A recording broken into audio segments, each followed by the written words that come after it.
I changed the lock because the kid's noise is annoying. You can sleep in the garden with the baby. Coming back from a checkup with Rosetta, I called out to Kyle and was met with those unbelievable words. Come on, Kyle. Stop joking and unlock the door now. Even with an appointment, enduring the long wait at the doctor's office since morning with my 3-month-old daughter, Rosetta, was tiring. Just as I thought we were finally home, I realized the key wouldn't fit. That was his response when I asked him about it. I'm not joking. If you heard me, do as I said. Kyle retorted defensively. Rosetta is only a 3-month-old baby. How can you say such cruel things? You think I'm the cruel one? That's my line. I come home exhausted from work, and all I hear is her constant crying. If she keeps crying even when I'm sleeping, it must be your fault. The yelling escalated. No matter how hard I tried to block it out, his hurtful words kept reaching my ears. Even though Rosetta is our child. I felt tears welling up. Just as I was about to speak up, someone tapped my shoulder. I turned around, and standing there was. Then, a savior appeared for us. My name is Hannah O'Donnell. 24 years old. I gave birth to our beloved daughter, Rosetta, 3 months ago, with my husband, Kyle, 28. I met Kyle at a mixer I was somewhat reluctantly invited to by a friend. After his relentless pursuit, we started dating and eventually got married. In our 2nd year of marriage, I became pregnant with our long-awaited child, Rosetta. Our first date was near a rosary, which was beautiful every year. That spot became our regular meeting point. Therefore, we named our daughter Rosetta. When I announced my pregnancy, Kyle cried tears of joy. I was filled with hope and anticipation for a bright future with him. Those were the days. Even during times of morning sickness and poor health, he would care for me without sleeping. However, as I entered my stable pregnancy period, Kyle's behavior began to change. I'm naturally petite and slender. The baby in my belly felt heavier than I anticipated, and even slight movements drained my energy. I wasn't exactly sighing, but I'd occasionally let out a small sigh after certain tasks. Seriously? Another sigh? Do you regret having our baby? No, Kyle. It's not a sigh, it's just, the baby's heavy. Kyle mistakenly thought my slight exhales were sighs of regret, and no matter how many times I tried to explain, he wouldn't understand. From there, things became strained. He would come home late, not telling me where he was, and I spent anxious nights, especially as the due date approached. I see. I think Kyle's jealous of the baby, and that's why he's upset. Do you think so? He was head over heels for you, Hannah. Maybe he feels neglected. I'm sure he'll come around once the baby's born. Is that so? The one laughing and listening to my story is my sister, Rose. She's the one I rely on the most, and she's always been my greatest ally. Rose has a husband named Luke who is 3 years older than her. Our family owns a traditional bakery in Nebraska. Luke, who fell in love with our bakery's pastries, insisted on apprenticing under our father, taking over after our mother passed away. Luke also fell for Rose and married her. He became a part of our family. Apparently, Luke's father is a CEO of a major company, but Luke had no intentions of taking over. Marrying Rose was okay. Initially, his family opposed the marriage, but now, even his dessert-loving father has become a fan of our family's pastries.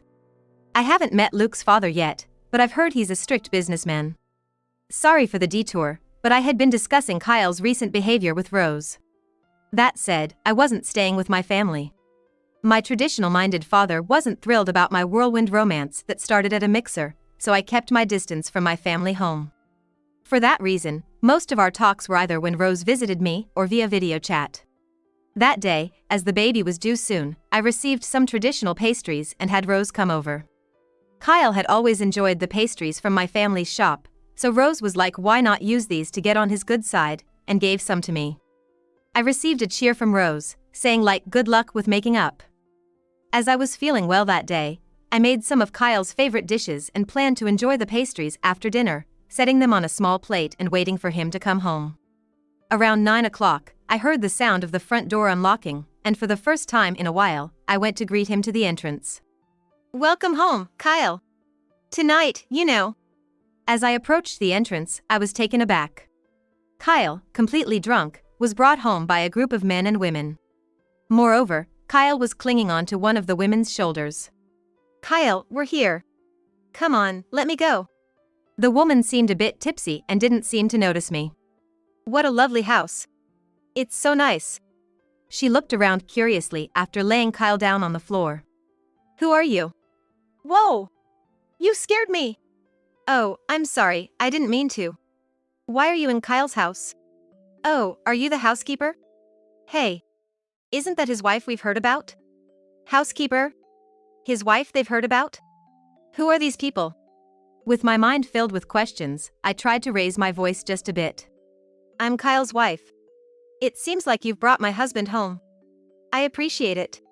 "I'm sorry, are you his colleagues?"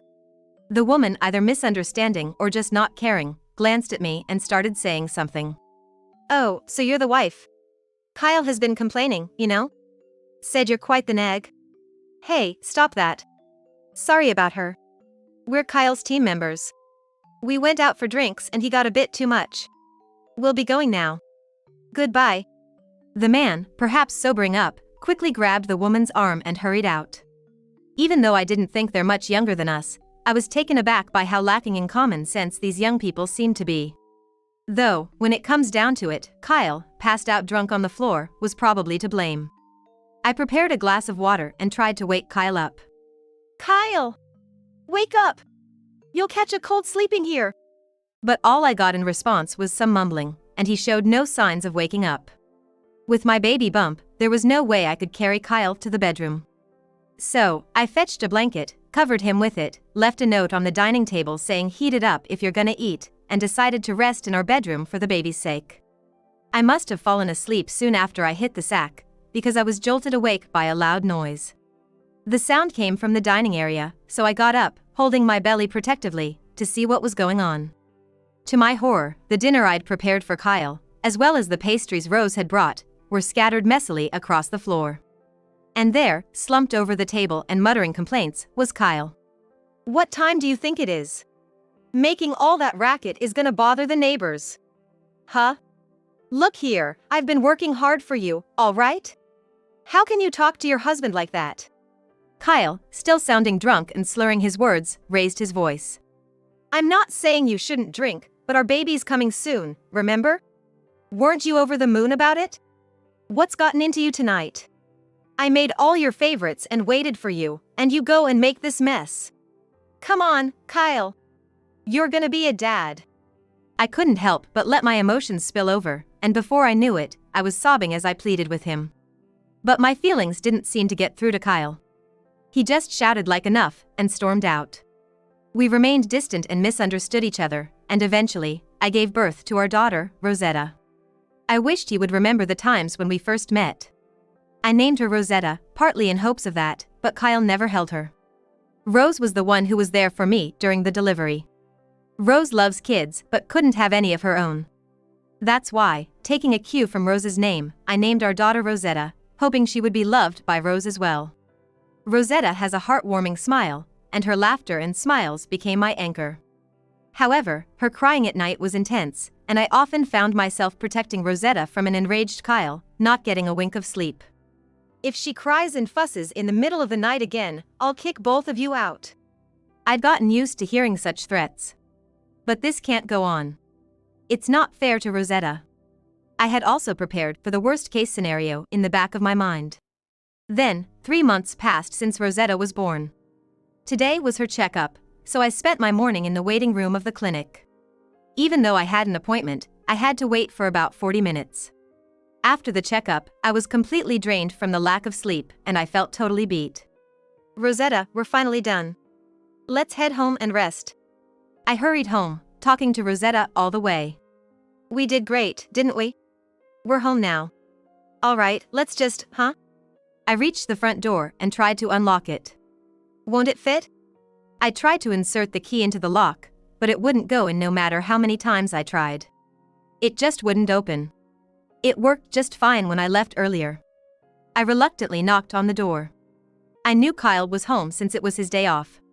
"Yes?" "Oh, Kyle? Sorry, for some reason the key won't go in and I can't open the door. Can you help me out?" "What? You're back already?" Just in time. What are you talking about? I changed the lock because the kids' noise is annoying. You can sleep in the garden with the baby. You changed the lock? What are you talking about? Just open up. I want to get Rosetta some rest. No way. Didn't I tell ya? If she cried one more time, I'd kick you out. Come on. Rosetta is just a 3-month-old baby. How could I possibly let her sleep outside? Enough. Like I care. I'm not gonna let that baby waste any more of my time. You and your inability to take care of her can just get lost. Hey, Kyle. Ignoring my pleas, Kyle stopped talking to me. No matter how many times I knocked, he ignored it. It seemed he even powered off his phone. I couldn't even hear the ringtone anymore. This can't be happening. I was at a loss, taken aback by what just happened. Regardless, I needed to find a place for Rosetta to rest, so I started to walk away from the house. I couldn't go back to my parents. My father hasn't even seen Rosetta's face yet. If he found out I was locked out, who knows what he'd say. My trustworthy sister, Rose, had mentioned she'd be out at a meeting today, so I couldn't contact her. For now, I thought of taking refuge at a diner.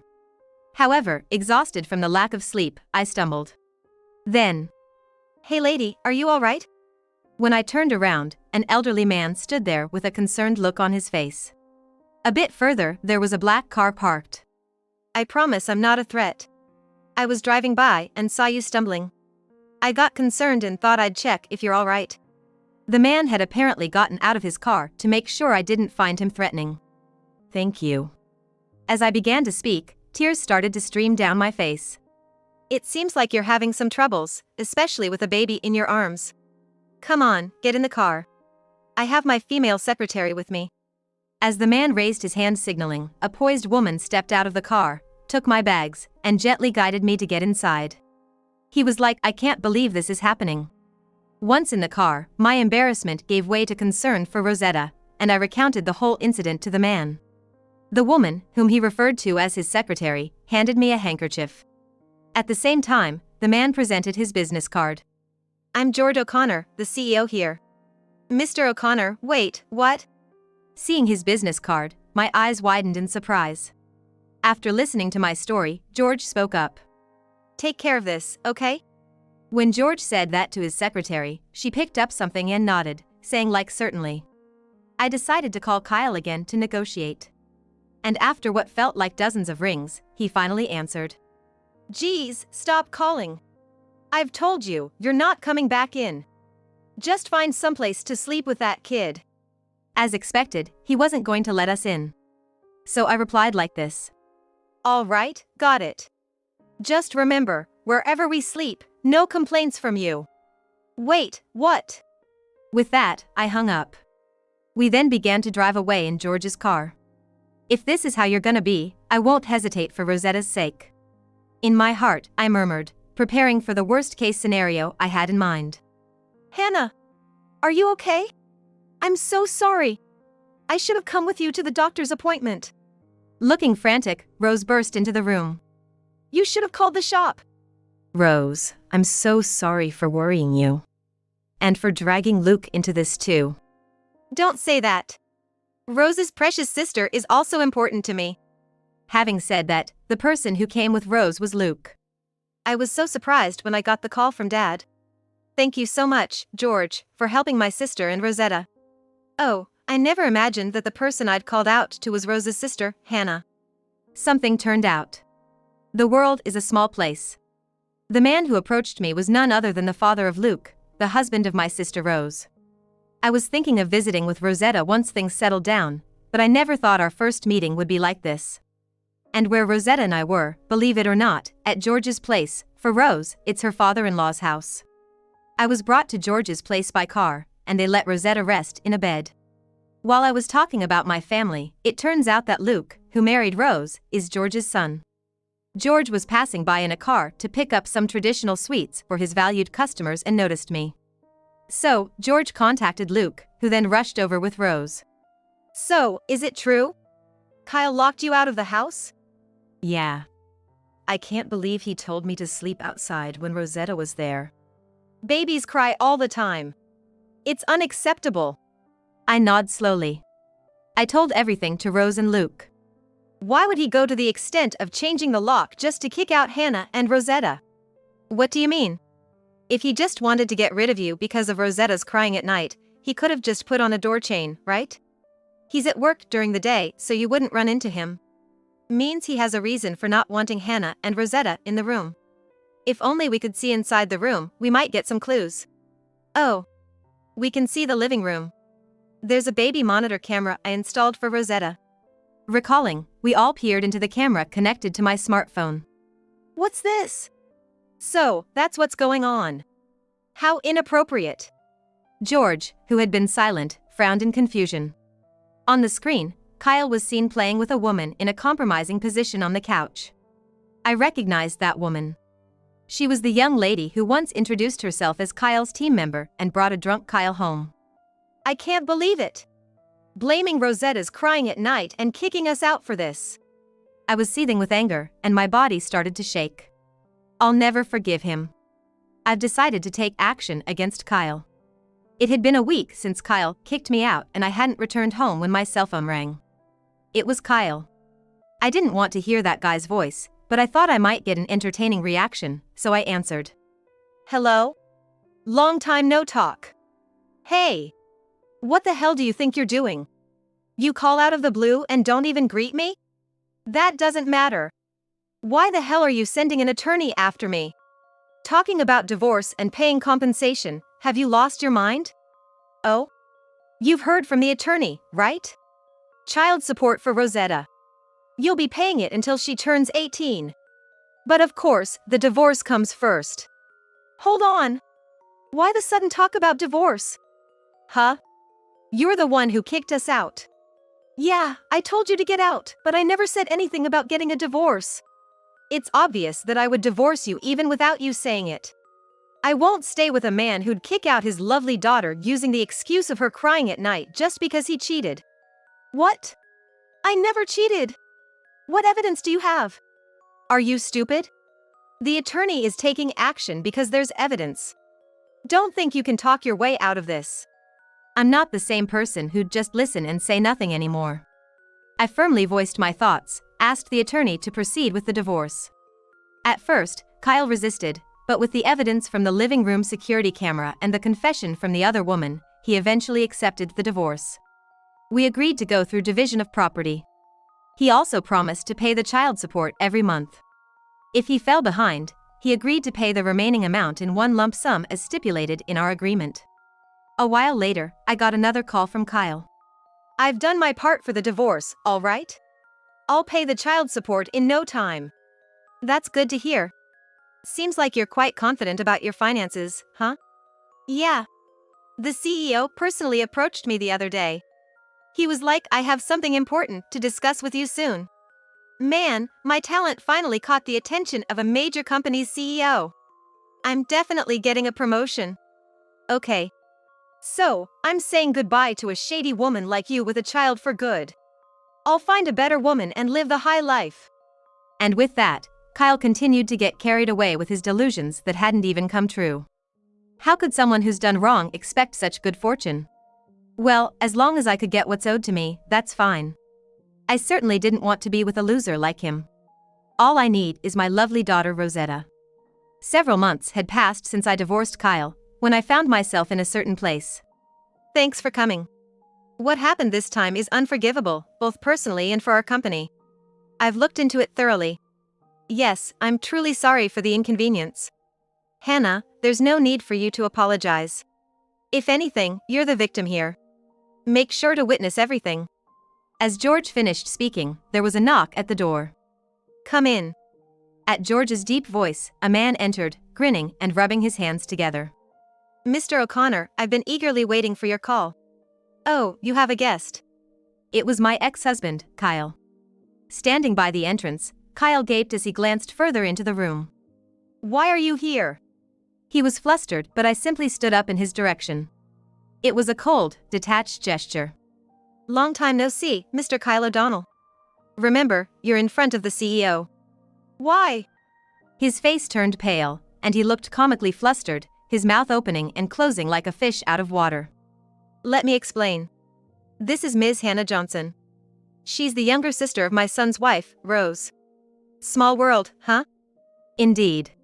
When I met George and saw his business card, I was shocked to see the name of Kyle's workplace on it. I was also surprised to learn that he was Rose's father-in-law. In short, I was in Kyle's boss's office. George had called me in, planning to exact retribution on Kyle for what he did to me and Rosetta. Moreover, you had an affair with your team member and, for such a disgraceful reason, kicked out Hannah and your daughter, Rosetta. How despicable. No, Mr. O'Connor. I swear, I've never done such a thing. I don't know what she told you, but I would never. Oh? So you're saying Hannah made up the affair? Yes. I would never do something so cruel. So you admit it's cruel? Of course. Then why did you tell me and Rosetta to sleep outside and change the lock? That was just a joke. But you took it seriously. You didn't even come back. Maybe you found another man. Enough. It's pathetic. Yep. George became furious and pulled out a voice recorder from his pocket, playing back a recording of Kyle berating me. You've been recording me? Isn't this eavesdropping? I'm gonna sue you. My secretary recorded it. Plus, it's not eavesdropping. And after you kicked them out, they stayed at my place. In my wife's room. I told you, right? Don't complain wherever we sleep. Come on. Seriously? What about my promotion? My raise?